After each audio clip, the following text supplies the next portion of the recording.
Right, when blue state governors justify their continuing stay-at-home orders, even with COVID deaths in their states relatively low, they invariably regurgitate the same justification. We're going to do the right thing, not judged by politics, not judged by protest, but by science. Not to be a broken record, but we're looking at data. We have to make the best informed decisions based on data and science with the information we have. Well, that sounds good, but are they actually listening to the science? And is the science even settled? Well, last month, before governors began locking down their states, prominent Stanford epidemiologist John Ioannidis made a prescient observation. He said, in the absence of data, prepare for the worst reasoning leads to extreme measures of social distancing and lockdowns. Unfortunately, we don't know if these measures work.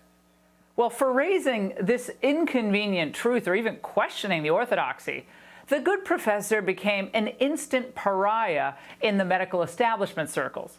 Now, others just ignored him, hoping he'd go away. But new data seems to support skepticism of the effectiveness of social distancing. Now, wouldn't you know that our dear friends over at Facebook actually created their own database that measures and tracks social distancing in every U.S. state? They use two different metrics, and they're examined. The first is called relative mobility change, which is how often someone travels outside his or her area, home area. The second is the stay put percentage, or the percentage of people who stayed in their homes for the day. Now, if you look closely, I don't know if you can on the graphic on TV, but we see that the states with the largest drops in, quote, relative mobility and the largest increases in their stay put percentage are also the states with the most confirmed COVID cases and deaths. Now, New Yorkers and New Jerseyans were understandably terrified about this virus and took the stay-at-home orders quite seriously.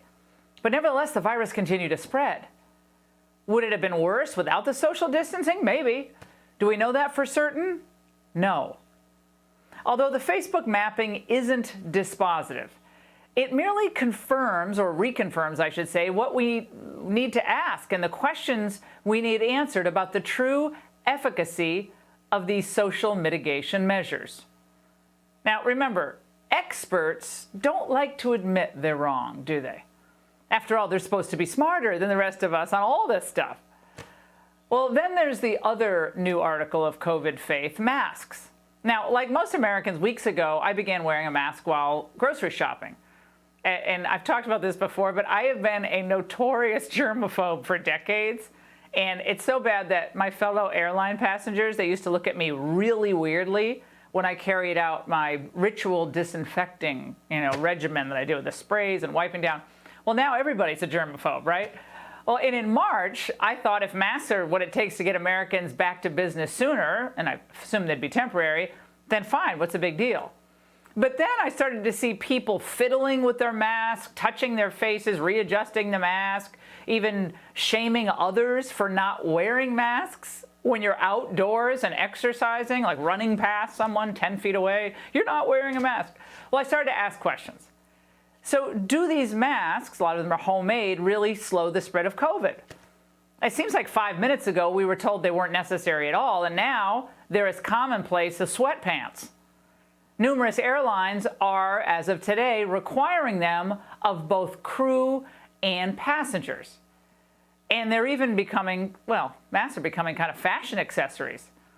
But since we're supposed to be guided by actual facts, what does the science actually say about masks? And I'm not talking about the N95 masks, which work pretty well, and they're, in the clinical, in the hospital setting, but I'm talking about the homemade ones. They're kind of fun to make. We've made some of them here.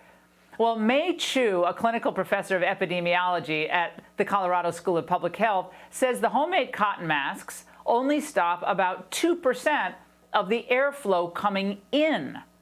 2%. And those surgical blue masks that you see all around and people throw them away, they're in the gutters now, they're like an ecological hazard. While they're good in the, again, medical setting, operating room, in and out of medical procedures, they aren't very effective out in public, Chu told Live Science. She said, these masks don't seal against the face. About 70% of the outside air moves through the mask, and about 30% travels around the sides. In other words, the masks don't catch the droplets.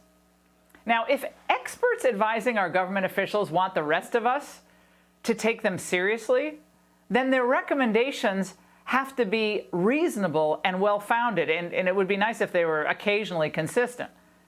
If they're not, no one's going to listen. And if they're not held accountable for being wrong, then I don't know where that leaves us. I'm telling you, be prepared, though, as all this plays out, for more petty power grabs. And I'm talking about of the sort we've seen from Michigan Governor Gretchen Whitmer. Today, anti-shutdown protesters converged on the state capitol there. Presumably, state reps listened, and they adjourned, the Republicans, without extending the state of emergency in Michigan. We'll see what Governor Whitmer does now. Apparently, she's just yawning. Americans, though, are smart, and now they're in self-preservation mode, and they're beginning to ask more questions.